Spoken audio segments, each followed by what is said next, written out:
This week on Out of the Air features actor and award-winning filmmaker from Chicago, Michelle Joy Jardine. Next, we have a return visit with Chicago-based mural artist Ahmad Lee, Rico the Great, updating us on his new projects and a June exhibit at Gallery Gashard. Our spotlights on Indiana Ballet Theatre's production of Sleeping Beauty on May 9th and 10th with Gloria and Amanda Tui. Express yourself through art and show the world your heart. Express yourself through art and show the world your heart. You're in the know with Esther and Larry. Art on the air today.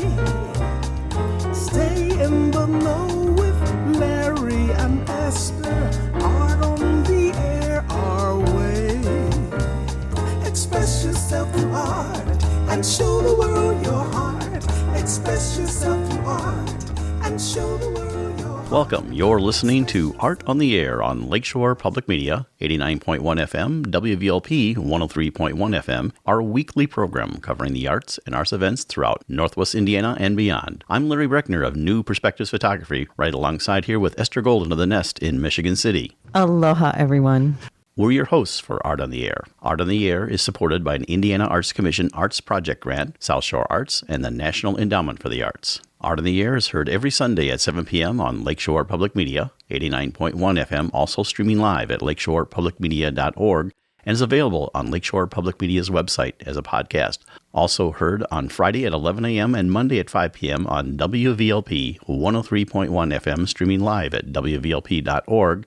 Our spotlight interviews are also heard Wednesdays on Lakeshore Public Media. Information about Art on the Air is available at our website, breck.com/AOTA. That includes a complete show archive, spotlight interviews, plus our show is available on multiple podcast platforms, including NPR One. Please like us on Facebook, Art on the Air, WVLP, for information about upcoming shows and interviews.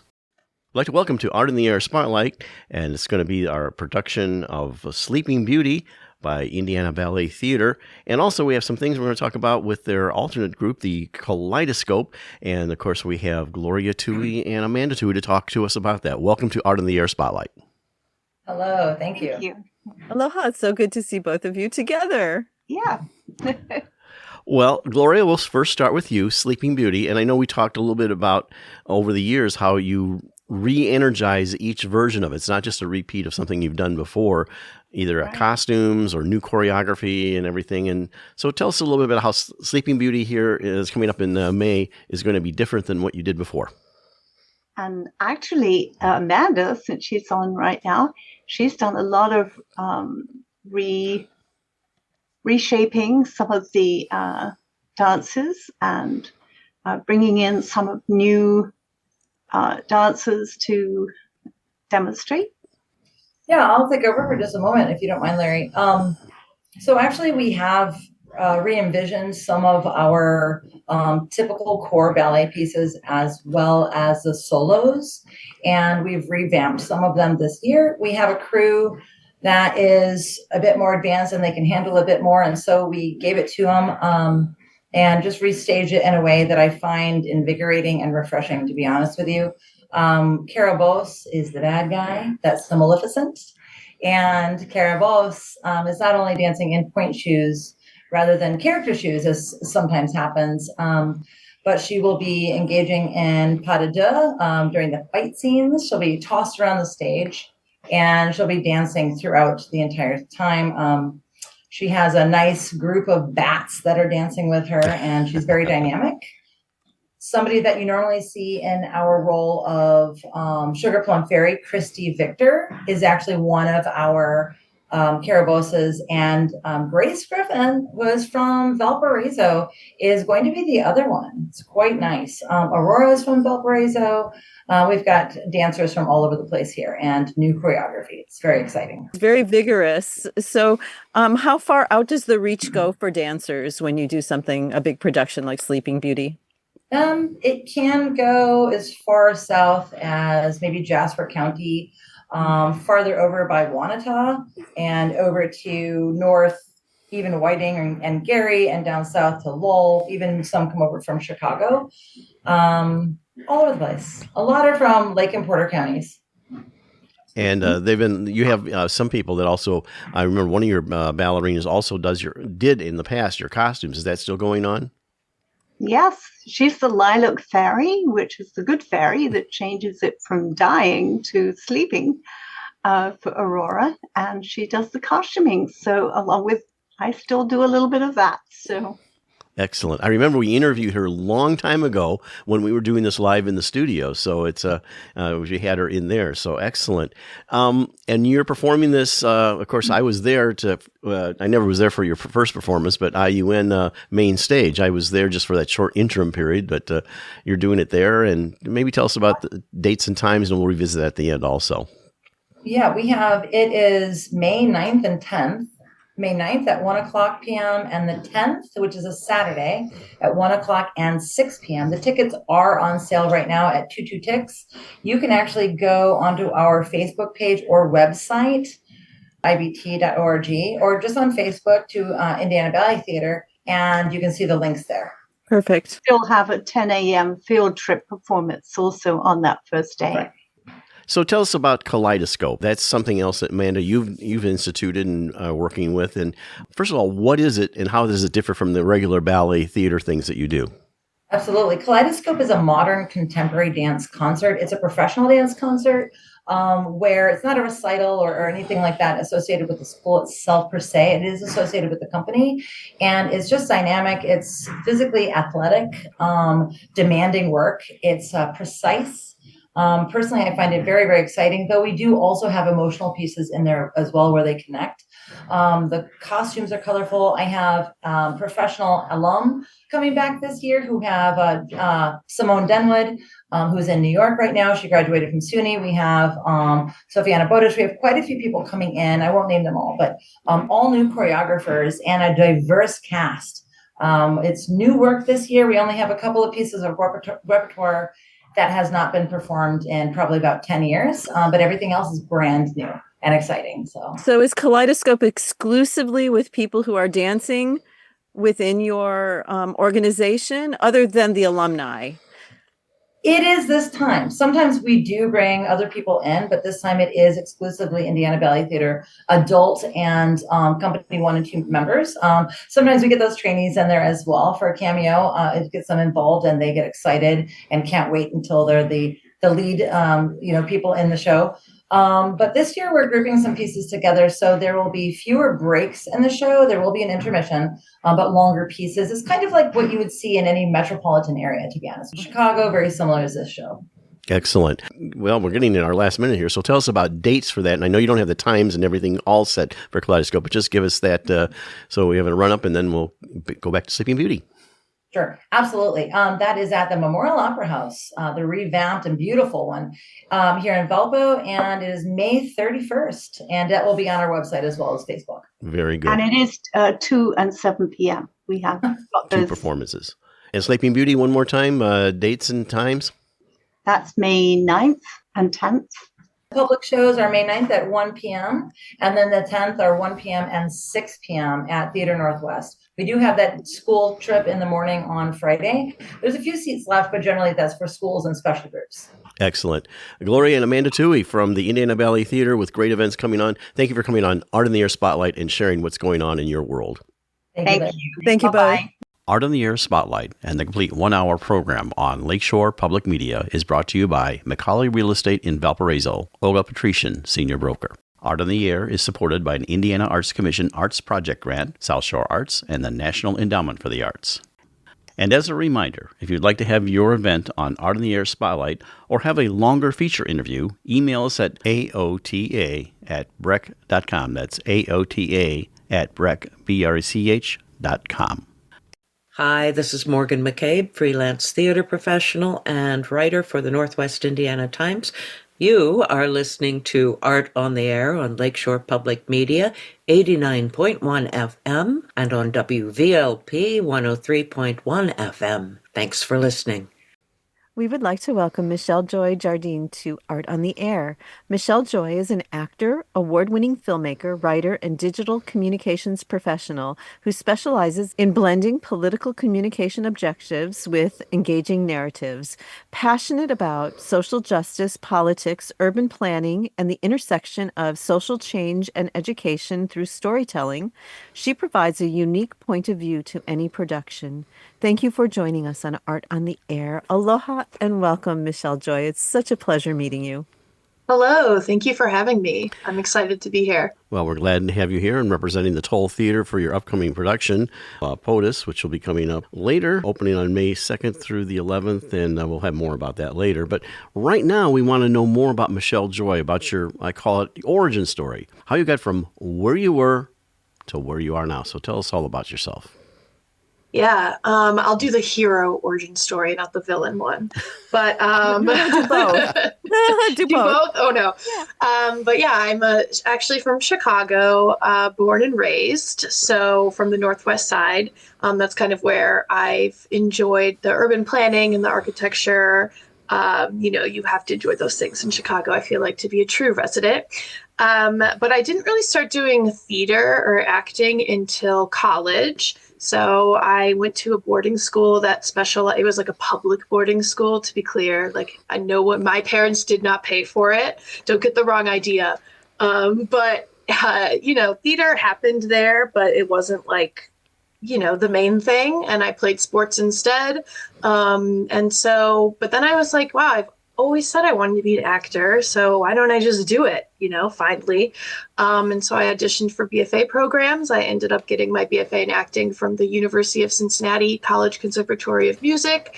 So I was in Cincinnati for about 5 years because, of course, COVID happened during my senior year and all of my shows were canceled. So I decided to take a gap year. And then during that gap year from the acting program is when I took a bunch of political science and law courses. So that is where all of that background comes from.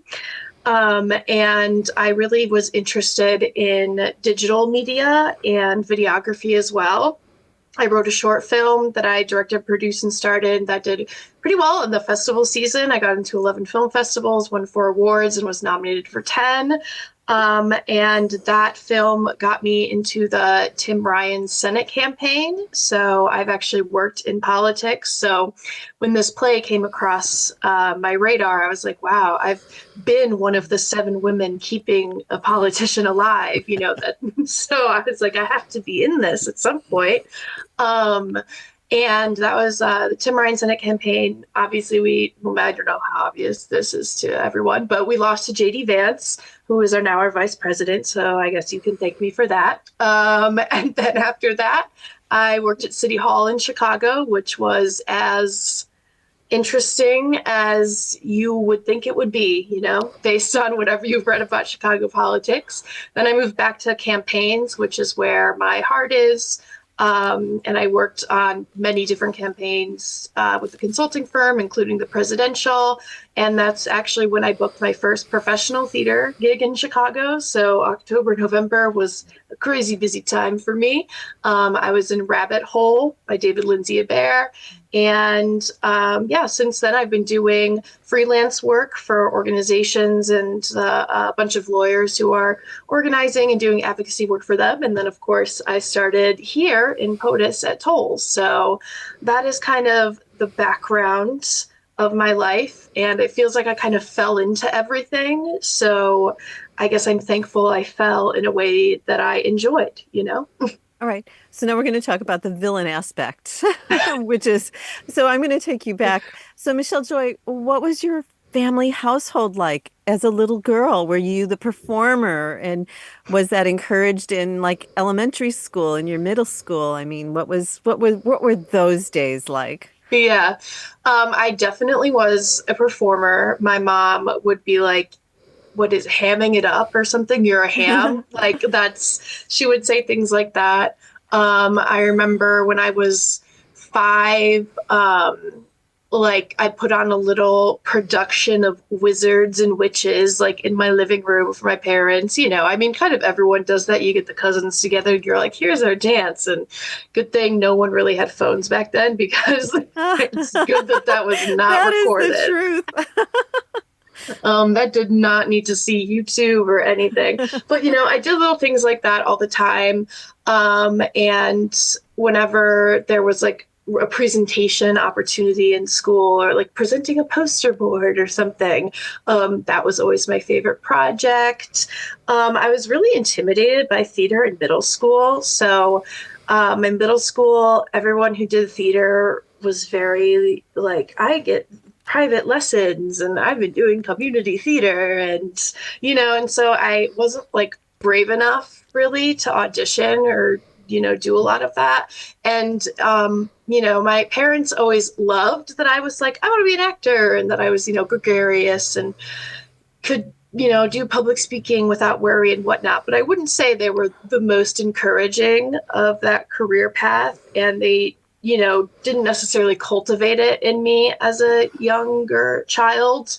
So I was like pretty motivated on my own to succeed in school, like academically and, athletically. And then afterwards, I was like, yeah, it turns out this acting stuff doesn't just fall into your lap because you're supposedly talented in your bedroom where no one can see you. You actually do have to go out and do it and audition and get training.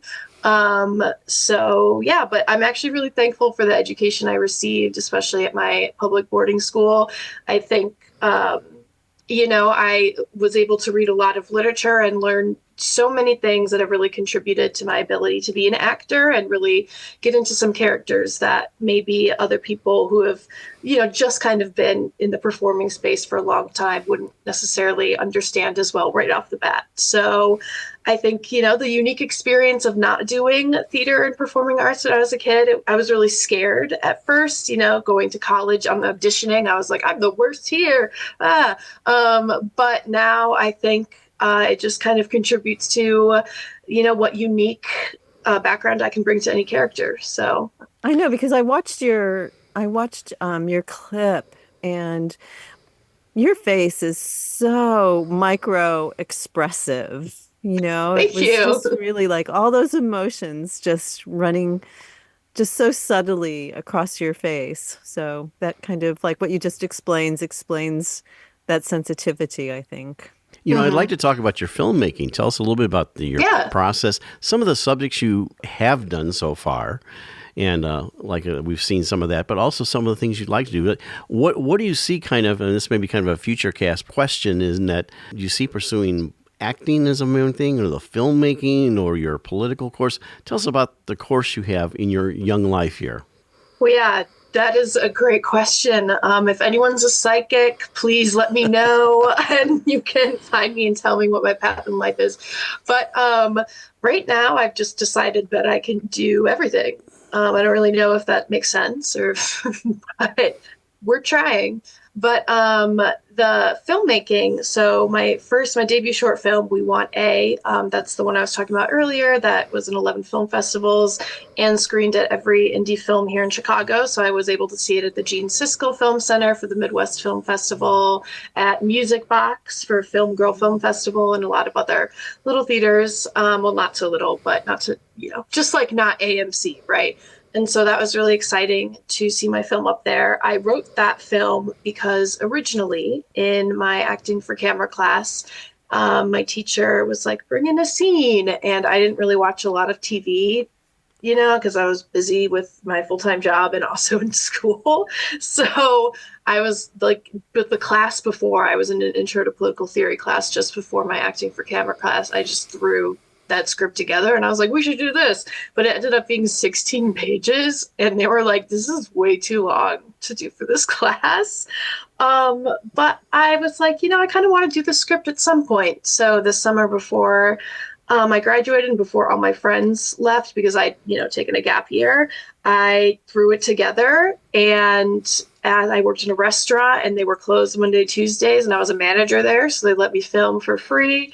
got extras together, put it all together, and started submitting. And it was accepted and got screened, much to, my surprise and happiness. So that was my first film. And it definitely is focused on, female relationships, but also how those relationships work in, certain political climates, but not just political, but also, how women relate to society as a whole.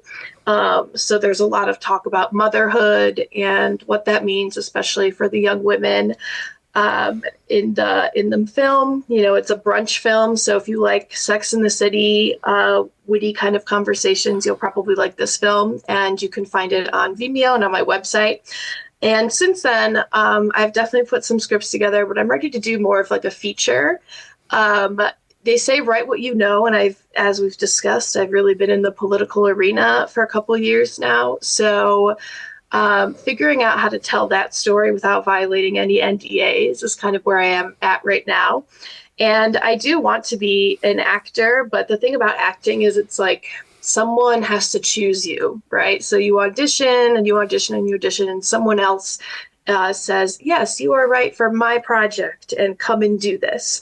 And then that's how you get most of your opportunities. So the thing about making your own work and being a filmmaker is that I can just do it. So sure, I need money and I have to fundraise and, do all that things. Yeah. I didn't fundraise for my last film. I just worked extra shifts. So that I can't do anymore. But, so there's all of that, but you can just put your own work up and do it. And nobody is like, you can't be in this or you can't write this. So I think hopefully that is kind of where I can get my way into the acting industry part more. But I'm excited to keep doing theater in the Chicagoland area. And I was on an episode of Chicago Fire. And I did a short, like someone else's short film. So I've done a little bit in the film and TV space, but I'd like to break into that more. So if there's anyone like that is a great career path, I'm thinking you may not know who she is, but Glenda Jackson, she was a British actress who won like a BAFTA and a Tony and whatnot. And she was also the leader of the Labor Party in her later life and was an elected official. And then she went back to acting and did like a play on Broadway. And she just didn't let anyone tell her what she was allowed to do. So I think that would be great, even if I didn't necessarily run for office. But still being able to work in the advocacy or political space. I will say the acting to politics pipeline in America I feel like it needs to be changed. There have been some figures that I wouldn't necessarily want to be on a list with, but I'm happy to change those perceptions. So we talked about your filmmaking. Do you like the creative force then you have as a filmmaker compared to being an actor where you have to, a lot of times you're picked for a role, but you don't have some of the creative choices that the director is making for you? How do you balance that? And probably the second part to that question, is there politics in your future? So the first part of that question, I definitely, as an actor, you go in, especially for film and TV, right? Theater, you go and you have rehearsal. And at the end of the day, I guess you could just throw away everything the director said on opening night and then do what you want. I mean, that wouldn't necessarily be great for your career, but you could do that. But for TV and film, you go in and let's say you cry on a take and you yell on a take. You're like, wow, I'm such a good actor. That's amazing. And then you watch it back, like you watch the final product a year later, and then they didn't even use the take. Or they, cut your scene entirely, or they cut your last line or something. And you just have no control over the final perception of your acting ability, because you can also go in with a strong character choice. And then the director's like, actually, I want you to be sad here instead. And then you're like, no, but I want to be angry. And then forever, anyone who watches that TV show associates that character with that performance. They'll never know what, the actor wanted to do. So filmmaking really does let me be more in charge of that process as an actor in it. It is more difficult because you have to have other associates and assistants with you who are really good at who are not afraid to like direct your own personal acting process as the director. So that was a really good learning lesson for me. But beyond that, I suppose I've always, as a young child in middle school and everything, I really enjoyed being the leader of everything. If we were in a project, I was like, all right, guys, this is what we're doing. Here are the parts, yada, yada. I was perhaps bossy was a word that you could use. So I think filmmaking kind of lets me lean into that. And also still the collaborative process of filmmaking is still very valuable. It's not just, auteurs, like you do this, you do that, and no one gets to say anything. So I enjoy being on a set and being in charge of the set, but still like cultivating an environment where people are comfortable speaking up for what they think would work.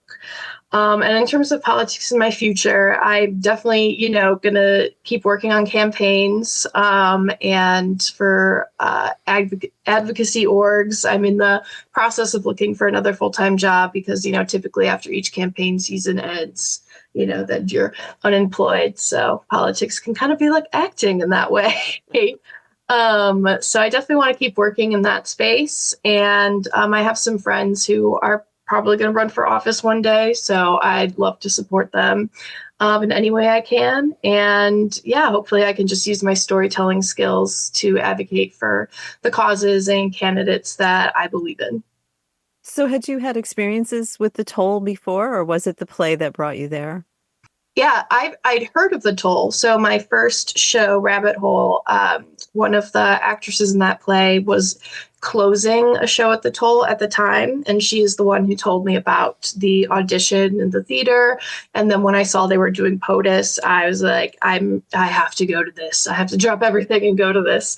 I'd seen POTUS at Steppenwolf earlier, but when it was on Broadway originally, I think in 2022, even not seeing it, I just knew, like I said, I was like, I've been one of those 7 women, so I got to put that into my work. Like Veep would be a dream to be in, for example. So I'm really excited to be in the like farcical version of Veep, because I'll tell you, Veep feels like a documentary now that I've worked in politics. POTUS is a little less of a documentary. There's some crazy things happening, but it's not too far off. So, did you get the part that you wanted? I mean, the one. Yeah.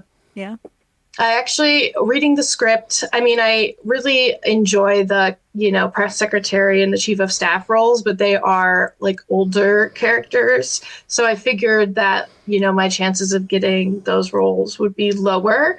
And Dusty, the president's mistress, is very interesting and a very difficult character because she seems one way and then she's another and then she's another way, and you can't really categorize her into like a certain stereotypical farcical character. And so I was really excited to explore that. And of course, I said I've been one of the 7 women, but I've obviously never been, the mistress of a candidate or anything. So it's a new way to experience a new way to experience working in a campaign or for an elected office for me. Tell us about the rehearsal process at the Toll. How long are you going to be in rehearsal to your opening? How often you rehearse and that whole thing? Yeah, I think we have we have 2 weeks left for rehearsal, and we started 2.5 weeks ago, I want to say. We rehearse 3 to 4 times a week, but on Saturdays it's like a 11 to 7 or noon to 6 kind of ordeal, versus during the weeknights it's 3 hours. So they do that to accommodate our full-time jobs and everything that we have to do in addition to acting. And so far, it's been really fun. There's a lot of stage combat in the play. So there's a lot more choreography that you have to learn if for a actor in a play versus like someone in a musical is obviously probably learning choreography a lot. But in the play, there's a lot of stage combat, and it's a farce, right? So it's big. It's no like bloody noses or anything. But there is a lot of rolling across the floor and dragging and running and tackling. And so that's been really fun because I have not been in a show yet with that much stage combat. And that has definitely been a really big part of our rehearsal process. And then our next part that we have to get to is, not to spoil anything, but there's a little concert sort of at the end in the final act. And I actually get to learn dance choreography for that. And the whole team will just be running around in many different places in that last scene. So it's been a lot of choreography, a lot of blocking, and a lot of character work. But so far, we've had a blast doing it. And I'm really excited to put the final scene together and then, of course, do tech and go up. Do you have a favorite role that you would like to do that you haven't done? Oh, my gosh. For plays, I'll say Maggie for Cat on a Hot Tin Roof. That would be a goal, a dream of mine. So there's some great political plays also coming out, like Kings by Sarah Burgess hasn't been put up, but that's a great play. But yeah, I'll go with the classic there for that answer. Excellent. And tell us a little bit about, we have about 2 minutes left, but tell us a little bit about performance dates and how to get tickets, everything like that. Yeah, so we only have 6 shows. It's a pretty short run, so you have to get in your tickets and go see it. We open the first 2 weekends of May, so that's May 2nd, 3rd, 4th, and then May 9th, 10th, and 11th. On Friday nights, those 2 Fridays, we're at 7:30 p.m., and then the Saturday and Sundays, we're at 2 p.m. for matinees. So we open in 2 weeks, May 2nd, Friday, 7:30 p.m., and then Saturdays, Sundays, 2 p.m., and then the Friday, 7:30 p.m. So only 6 chances, though. To get your tickets, you're going to want to go on the Toll website. So that's tolltheater.org, TOWLETHEATER.org. So Toll with the interesting spelling and theater with the maybe different spelling that you've encountered. And if you go there, there'll be a ticket website or link you can click, and that's how you can get your tickets. Right. I don't know why Kevin and Jeff, who were kind of the founders of the theater, went with the American versus the British spelling, but they sure did. So, well, it's been a real pleasure having you on and telling us about your arts journey. We look forward to maybe seeing what you're going to do down the road, like either in filmmaking or in politics, whether you have actually put your name on a ballot at some point or something like that. I don't know. Anyway, you can see our guest today, POTUS, behind every great dumbass are 7 women trying to keep them alive, and that's Michelle Joy Jardine. Again, the show will run May 2nd through the 11th, Fridays at 7:30, Saturday, Sunday at 2 p.m., and you go to tolltheater.org for tickets and information there. It's been a real pleasure to have you on here, Michelle Joy. Thank you for coming on Art on the Air and sharing your arts and performance journey. Thank you so much for having me. Thank you. Art on the Air listeners, do you have a suggestion for a possible guest on our show? Whether it's an artist, musician, author, gallery, theater, concert, or some other artistic endeavor that you are aware of, or a topic of interest to our listeners, email us at aota@brech.com. That's aota@brech.com. Hi, this is Dorothy Graydon. I'm a contemporary artist in Northwest Indiana, and you're listening to Art on the Air on Lakeshore Public Media 89.1 FM and on WVLP 103.1 FM. We are pleased to welcome back Ahmad Lee to Art on the Air. His previous time with us was on August 11th of 2023. Ahmad, also known as Rico the Great, has taken the words of one of his artistic influences and crafted a compelling body of work that shares the outrageous through the transparent, panoramic lens of a brilliant African-American storyteller. No less a pop culture pirate than Warhol before him, characters and constructs embedded in society's makeup receive a full spectrum color and creative treatment that dances on the lines of irreverent and immersive, which have become distinguishing hallmarks of his style. Thank you for joining us on Art on the Air. Aloha and welcome, Rico. It's so wonderful seeing you again. Awesome. I'm happy to be here. Well, Rico, we'll refer people back to your August interview of August 11th, 23, but we just thought we might recap briefly your story. I always say how you got from where you were to where you're now, so we'll give the short version on, and then we're going to talk about and update things that you're doing right now. So briefly recap your life and everything, and then we'll move on from there.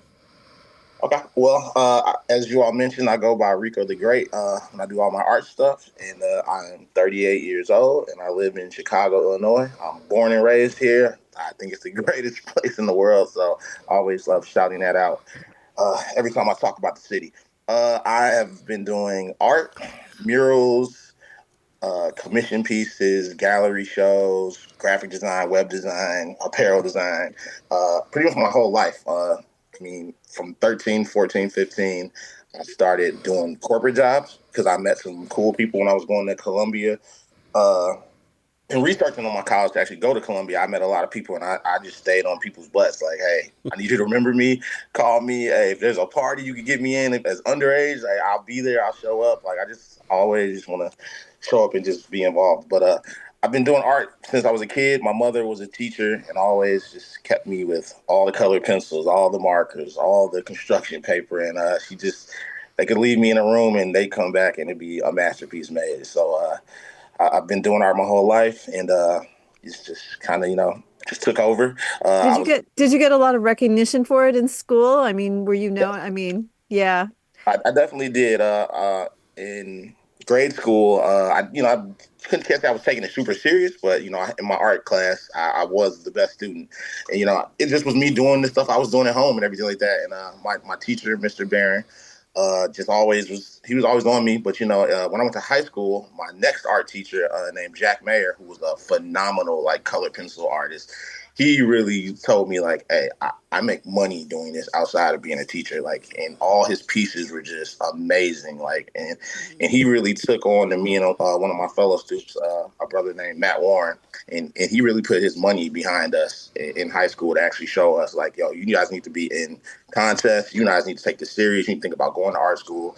And he just really told me that there is money for living artists. Because I was always under the assumption, oh, you make money when you die. Like, you build a collection and you pray somebody sees it, that gets it in the museum and stuff like that, and that's where you get money. But he really told me, like, no, it's a big art world out here. And just like, you're in high school, so you're not traveling the world yet, but you definitely are talented enough to actually be a successful artist.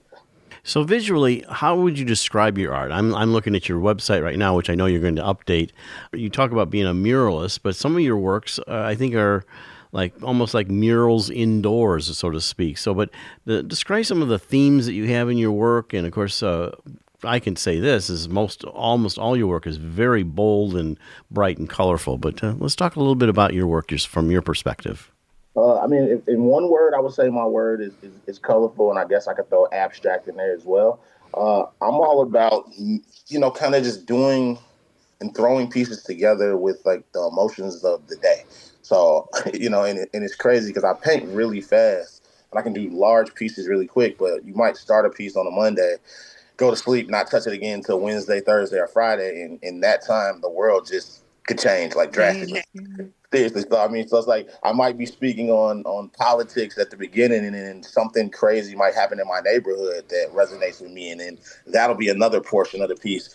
So one thing I always tell my collectors, and then my collectors always come back to me, they're like, I bought the piece for a reason, and I'm looking at it a month later, a year later, and I noticed a little Easter egg in there and stuff like that. So I always tell people, like, the piece is always going to change.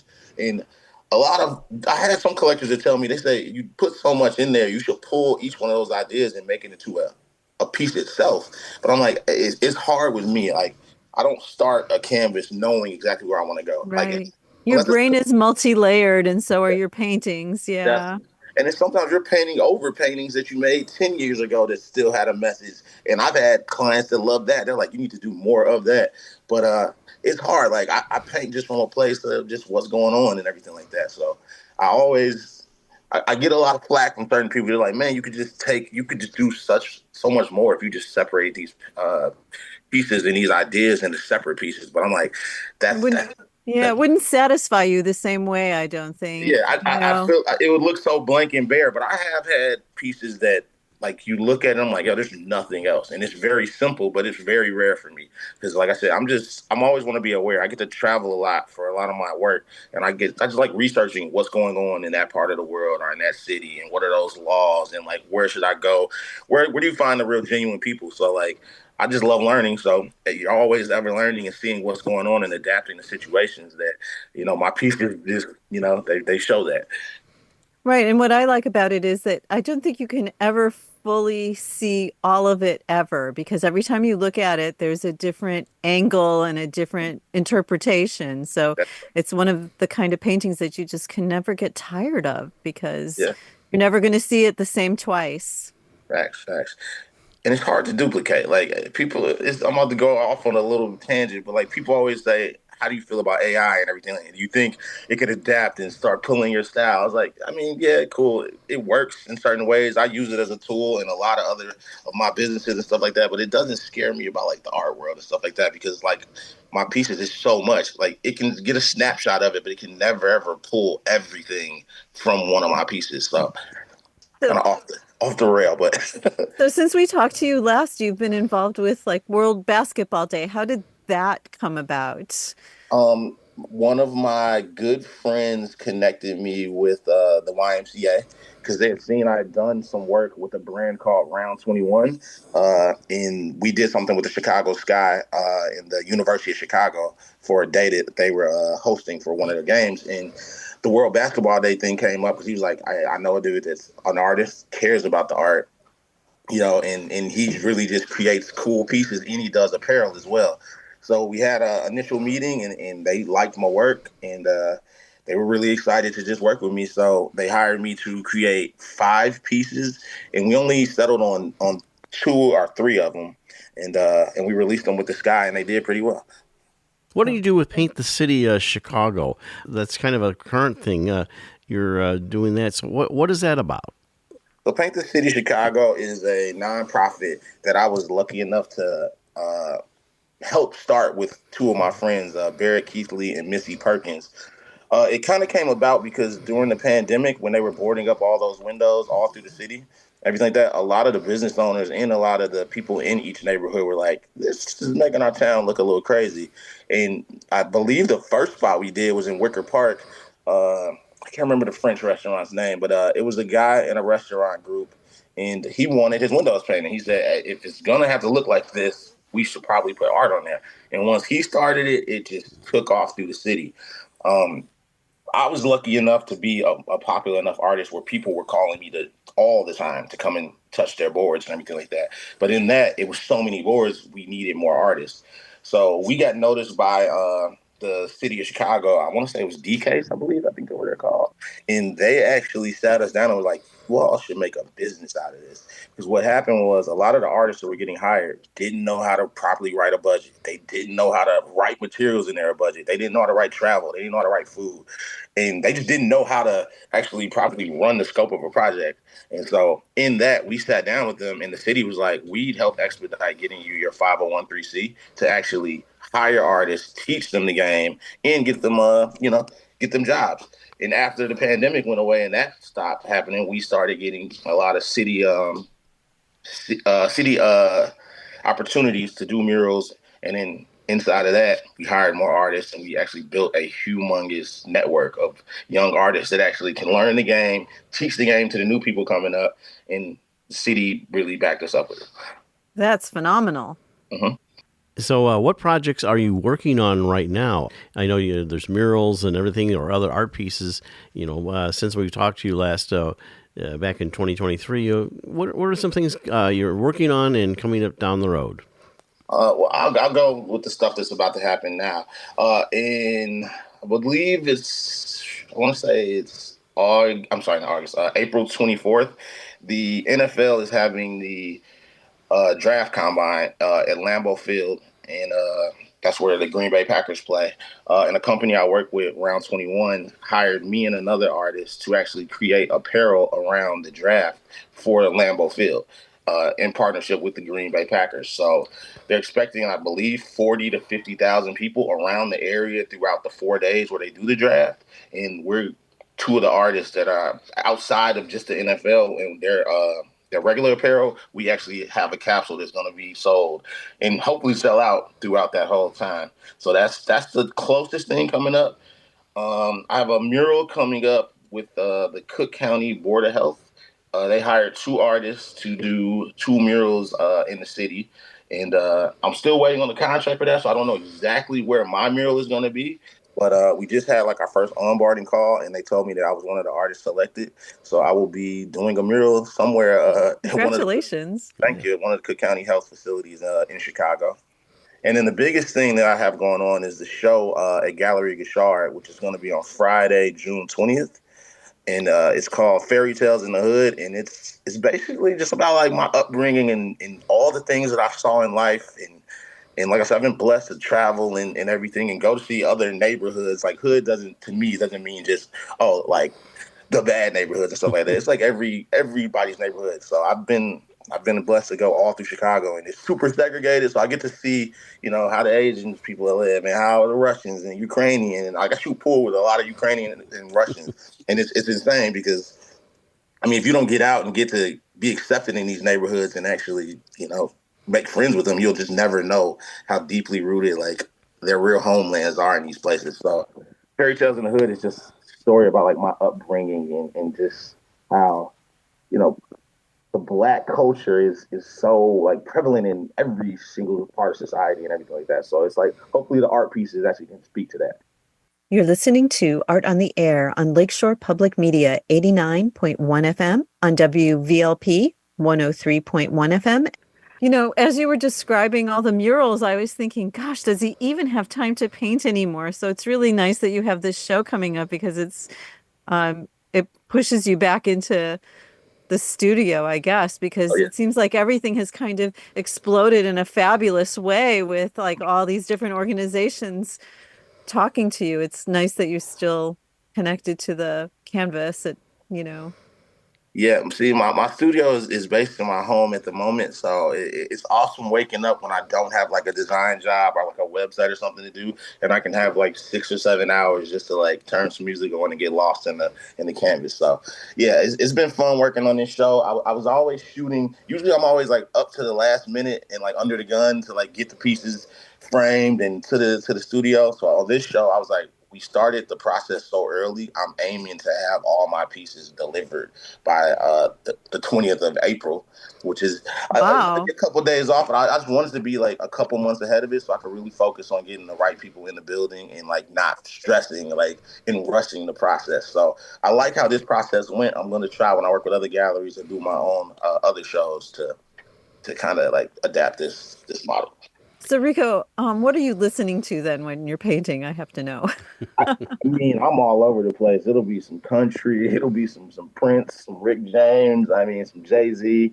I listen to it all. I mean, my dad and my mother always like music. I mean, my whole family likes music. So, and all my friends are heavily influenced. I mean, I have some friends who rap and do cool stuff. Their music pops up. I just make playlists and just dump songs in there and like, hey, I press play. It's never really a rhyme or reason of what's coming on, but I like what I like. So I'm all over the place. I was curious about websites. Now, you do websites. You design from floor up and everything. And tell us about that and how maybe your art interacts with that, or maybe doesn't. Maybe it's a completely different mentality. Like the website is this thing, and this is what I do with my art. So, but talk about that. I mean, I really don't like the coding aspect of it. My business partner kind of handles all the back end stuff. I mean, I know how it works just in case he can't be on the call and everything like that, but I'm not like a professional coder and stuff like that. But like I said, I can hold my own weight like with a lot of stuff with WordPress, but I'm more of a front end. So I'm the person that once he hands me everything, I create it and make it look pretty and stuff like that. You have to know how to do a little bit of code, just like resize stuff, change colors and everything like that. But kind of in the stack that we build in, it's in WordPress, and we do a lot of stuff with a company called Xtheme. So like we bought a license to actually get access to any and everything they ever drop. And so we always want to stay current with the web trends and everything like that. So I'm more of a front end, but we've been doing websites with my partner. His name's Kellen Mitchell for the last, I want to say 15 years and stuff like that. So every now and then we'll get these random seasons where I'm on behind the computers and stuff like, I mean, I wish you could see where I'm at. I'm in his office right now. We got all the stuff where we make the magic happen. Yeah, it looks fabulous. So are you still involved with the sports world? Are you still working with like Nike and Puma and all those other? Actively, I mean, I just did something with Jordan Brand, which is under Nike for the NBA All-Star. So I worked with a company called Graffiti Plus, and I worked with a company agency. I'm sorry, called Agency 32, which my friend Taylor and her they're not married yet, but I believe fiance Terrence, they run it. So they hired me to work with the Graffiti Plus people to man a digital graffiti board inside of a pop-up Foot Locker where they had Wow. every major brand in there. All the athletes from the NBA were in there working. I got to build a capsule around Jason Tatum, who plays for the Boston Celtics. And they actually, he's always with his son. They call him Deuce. So we built a little package for him too. And then we did a custom Jordan mural, but it's digitally. So you could pull the color away from it, and anybody that came actually used these digital graffiti cans, and they could fill it in. And they did a lot of community engagement around that. Oh my gosh, that sounds great. No, it was awesome. That was one of the phone calls where I was like freaking out. I'm like, okay, so you're gonna get me to San Francisco. I get to be involved and go to all the dope parties, and I get to work. I'm a sneakerhead, so like anything Jordan, Nike is always a plus, and it's amazing. I may have asked you this on our previous interview, but I'm going to explore it again. Is there some kind of art, or maybe not even art, creative activity that you want to do that you have never done? I would love to actually get into sculptures. Okay. So I've always looked to like find somebody. I just haven't found anybody that's like cool enough to like open the door for the mentor stuff. And I'm not saying I'm looking too hard, but I've always wanted to do that. And I've met some people and I'm like, if I don't get the right vibe, I won't bother you type stuff. So, but I haven't found anybody in my network, which is crazy because I work with so many people that's really into the sculptures.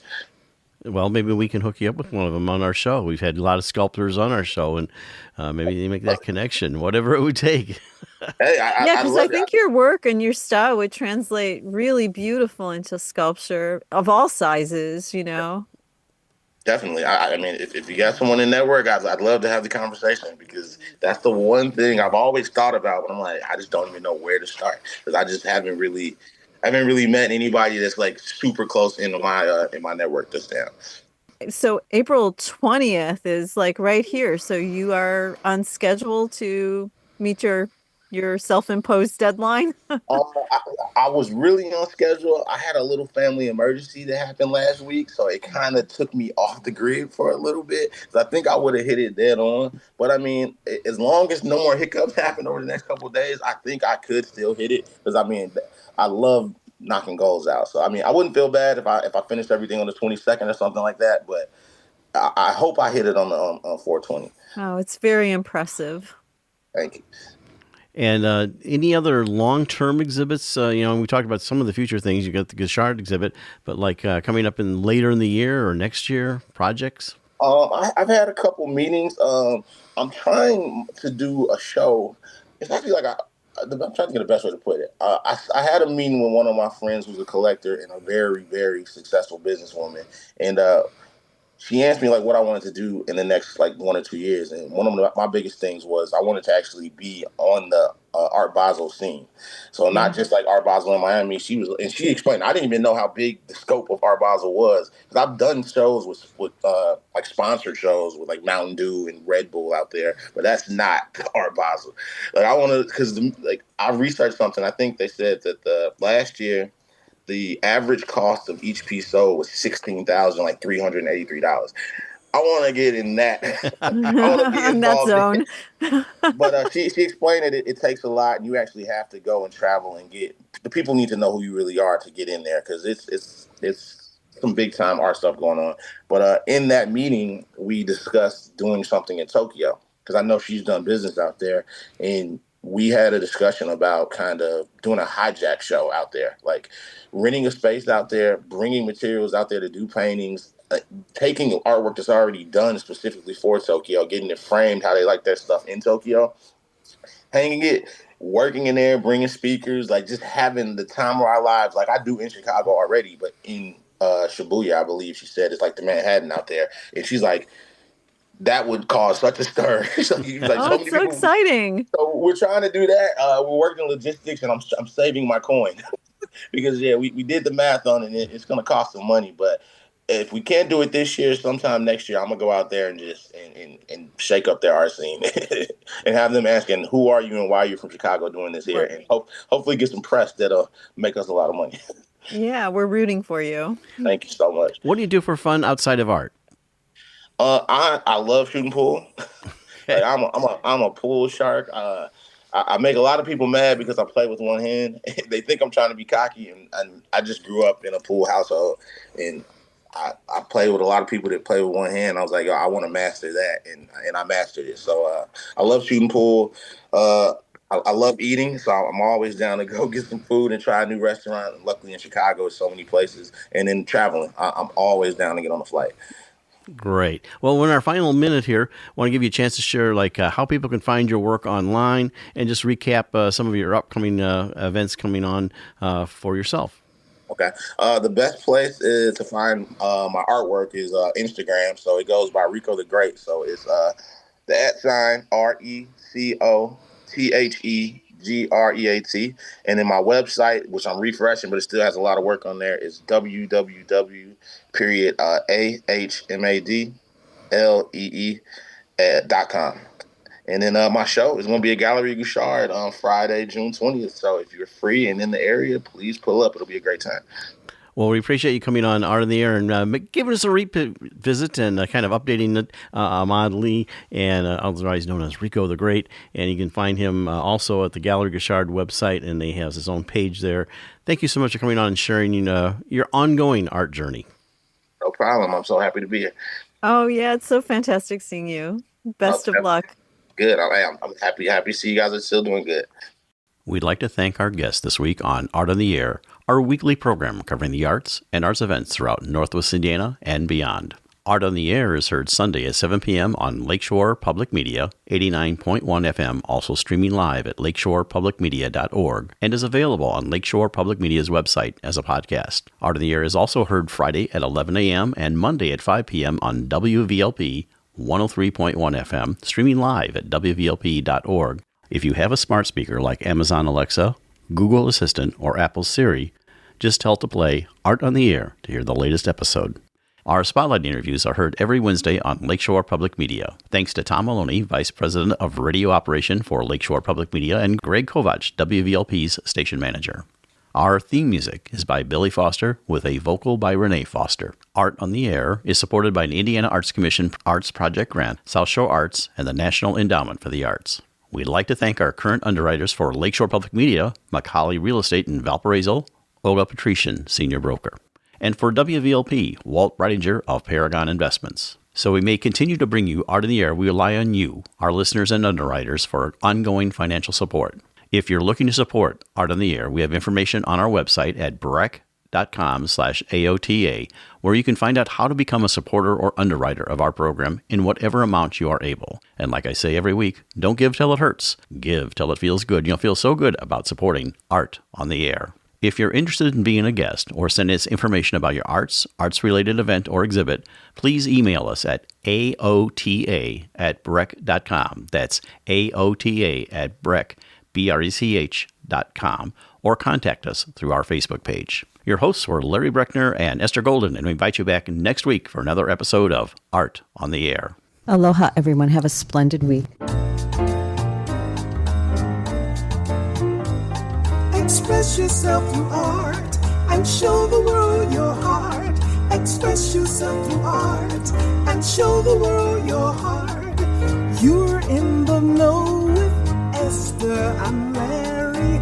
Art on the Air today. Stay in the know with Larry and Esther. Art on the Air our way. Express yourself through art and show the world your heart. Express yourself through art and show the world your heart. Express yourself through art and show the world your heart. Express yourself through art and show the world your heart.